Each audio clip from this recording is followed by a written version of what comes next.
की तस्वीरों,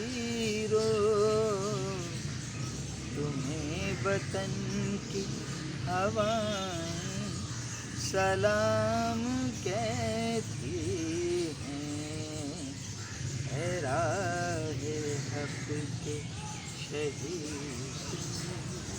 अच्छा, ये जो राय आपके शहीद है ना, जो हमारे पुलिस एहलकार डाकुओं के हाथों जो शहीद हुए हैं, यार ये इनके तो हाथ पाँव बांध करके उनको शहीद किया गया।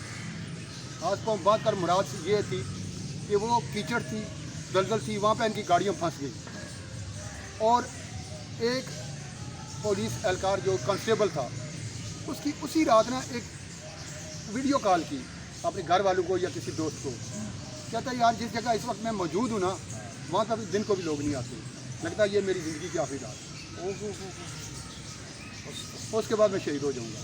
और उसके कुछ लम्हे बाद वो शहीद हो गए। और जब गाड़ियाँ फंस गई तो उन्होंने घेर के ना उन्हें मारा, और जो बच गए ना वो ज़ख्मी इतने हो गए थे, गिर गया, वो समझे कि रात का अंधेरा था, वो समझे कि ये भी यार रात को वहाँ पे गाड़ियाँ भेजना नेते वो पुलिस वाले वो डाकू जिनके पास लांचर हैं। और मेरी इतलात ये है कि वहाँ पर डाकुओं के अलावा भी ना दहशतगर्द भी उनमें शामिल हो गए हुए हैं, आपके बलूचिस्तान से और दूसरे इलाकों से।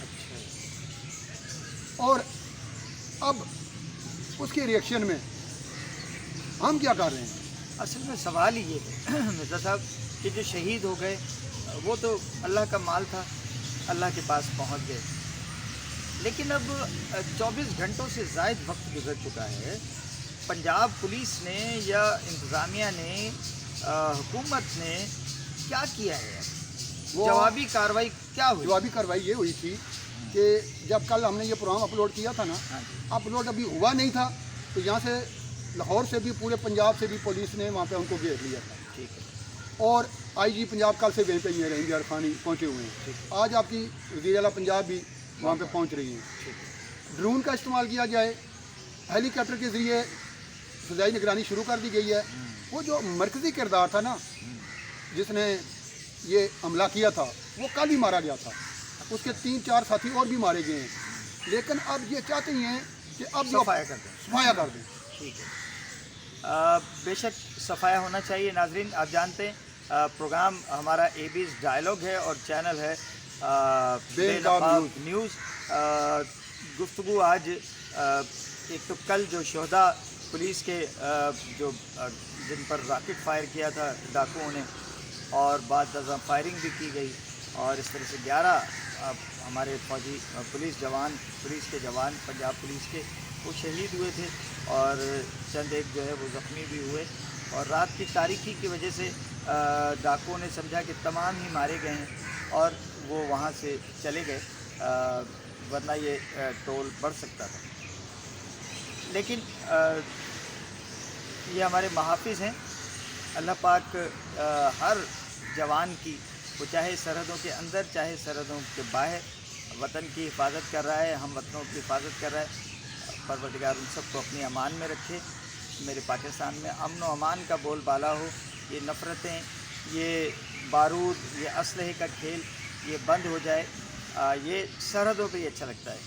कई ममालिक हैं ऐसे दुनिया में कि जिनमें शहरी इलाक़ों में या बस्तियों में असलहे की नुमाइश नहीं की जाती, वो खा मुजरिमों के पास हो या कानून नाफिज करने वाले इदारों के पास हो। असलहा दिखाया ही नहीं जाता, शहरों में अलाउड ही नहीं होता, बस्तियों में अलाउड ही नहीं होता। खुदा करे कि हमारे यहाँ भी कोई इस तरह का निज़ाम अमन का आ जाए, कोई चोर ना रहे, कोई डाकू ना रहे, कोई दहशतगर्द ना बचे, और पाकिस्तान अमन का गहवारा हो जाए।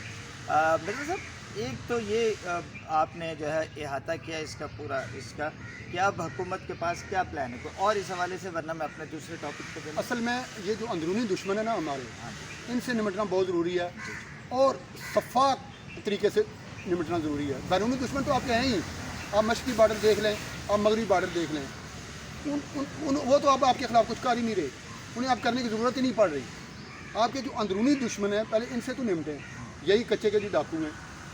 दूसरे जो अंदरूनी दुश्मन तरह के ये है कि डाकुओं की वीडियो सामने आई है जो कमाल की फसल में बैठे हैं, और जब पुलिस की वैन यहाँ पर फंस गई है तो वो इंतजार करते रहे हैं कि रात हो जाए, और उसके बाद उन्होंने पुलिस अच्छा, मैं कल ही पढ़ रहा था کہ پنجاب میں جو سٹریٹ کرائم ہے اس میں 30 سے 35% کمی واقع ہوئی ہے، اور کل ہی یہ واقعہ ہو گیا. یہ ہیں آپ کے اندرونی دشمن. دوسرا جو ہماری پاک فوج ہے وہ جس مشن میں لگی ہوئی ہے، آپ بلوچستان میں دیکھ لیں، آپ کے پی میں دیکھ لیں، اور پنجاب میں جو یہ معاملہ ہوا ہے، یہ جو نیٹ ورک لیکن پکڑا اس گیا میں تو چلیں ٹھیک ہے مرزا صاحب، آپ نے بڑی اچھی خبر سنائی ہے کہ آج تمام لوگ وہاں اکٹھے ہو رہے ہیں اور سی ایم صاحبہ بھی وہاں پہنچ رہی ہیں، اور خدا کرے کہ ایک ایسا ایک زور کا دھکا لگے کہ یہ دیوار دہشت، دیوار خوف، دیوار ڈکیتی و نقب زنی و راہ زنی، اس کا جو ہے یہ ڈھہ جائے، اور اس طرح سے کہ یہ انشاءاللہ ہو جائے گا. مجھے پوری امید ہے یہ تو اس آپریشن میں ہو جائے گا. اچھا چلیے اب اس طرف چلتے ہیں. جو جنرل فیض حمید صاحب کی گرفتاری ہوئی تھی اس میں کیا پیش رفت ہے؟ وہ کہاں تک پہنچی؟ بات پہنچی تیری جوانی تک یا نہیں؟ اچھا، یہ فیلڈ جنرل کورٹ مارشل کا جو معاملہ ہوتا ہے نا، جی جی یہ چونکہ ہمیں عام لوگوں کو پتہ نہیں ہے، کیونکہ کبھی بہت کم ہوتا ہے نا، یہ روز واقعات تو ہوتے نہیں، کبھی کبھار، اور اتنے بڑے پیمانے پہ، اتنے بڑے عہدے پہ جو بندہ فائز تھا، اور یہ پاکستان میں چونکہ پہلا تجربہ ہے، اس لیے اتنی اچھا یہ انفارمیشن کوئی ضلع کچہری سے تو ہے نہیں، آپ کے کسی تھانے سے تو ہے نہیں کہ آپ تک پہنچ جائے گی، آپ جا کے FIR دیکھو گے یا روزنامچہ دیکھو گے آپ کے پاس آ جائے، کیونکہ پاک فوج کر رہی ہے. اچھا، آپ کی اطلاع کے لیے شاید آپ کے لیے یہ بریکنگ نیوز ہو، یہ جو شواہد اکٹھے کر رہے ہیں نا، یا جو تحقیقات ہو رہی ہیں، یہ ISI نہیں کر رہی، یہ MI کر رہی ہے، ملٹری انٹیلیجنس. اور ابھی یہ جو پروسیس ہے نا، یہ شواہد تک ہی ہے. اب MI یہ شواہد اکٹھے کر رہی ہے کہ آپ یہ کرتے رہے ہو جب آن جاب تھے، اور جب آپ ریٹائر ہو گئے تھے اس کے بعد یہ کرتے رہے ہو، یہ چیزیں آپ کے سامنے ہیں. انہوں نے اپنی بے گناہی ثابت کرنی ہے کہ یہ نہیں غلط پروف ہو گیا یا کچھ، یہ ابھی پروسیس یہ چل رہا ہے. اس میں تھوڑا سا ٹائم لگتا ہے، 3 سے 4 ہفتے 5 ہفتے لگ سکتے ہیں، زیادہ تر 1.25 مہینہ. اگلا جو پروسیس ہے، جب کورٹ مارشل کا پروسیس شروع ہوگا، وہ دنوں پہ بات آ جاتی ہے، ہفتہ اشرے میں وہ کام نبٹ جائے گا. ابھی چونکہ شواہد اکٹھے کرنا کوئی آسان کام نہیں ہوتا، اور یہ کوئی 2-4 دن کام تو ہے نہیں، یہ 10 12 15 سال کا کام ہے، 10-15 سال کا پروسیس ہے. وہ ساری چیزیں ان کے پاس تھیں، ان کو صرف مینیج کیا جا رہا تھا. اب وہ مینیج کر کے یہ اس کا جو محرک بنا نا، اس کی جو بیس بنا، وہ ٹاپ سٹی بنا. لیکن جب انہوں نے دیکھا کہ یار یہ جو نیٹ ورک ہے یہ تو درد سر بنتا جا رہا ہے، اور وہ پلاننگ کی جا رہی ہے جو بنگلہ دیش میں ہوئی ہے، جو سری لنکا میں ہوئی، تب جا کے ان کے نا رونگٹے کھڑے ہوئے اور ان کے کان کی دھویں کھڑی ہوئیں اور اس پر ڈالا ہاتھ.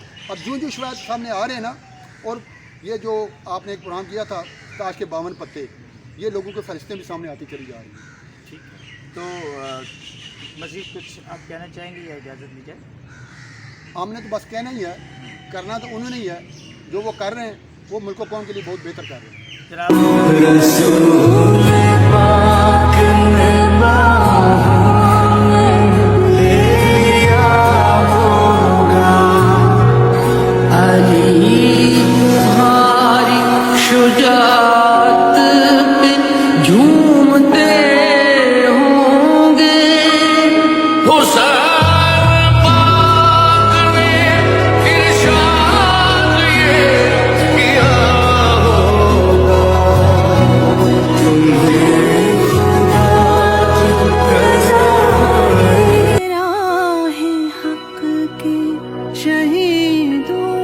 وفا کی تصویروں، تمہیں وطن کی ہوائیں سلام کہتی ہیں.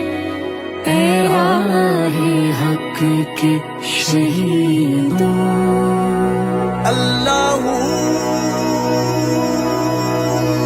لگانے آگ جو آئے تھے آشیانے کو، وہ شعلے اپنے لہو سے بجھا دیے تم نے، بچا لیا ہے یتیمی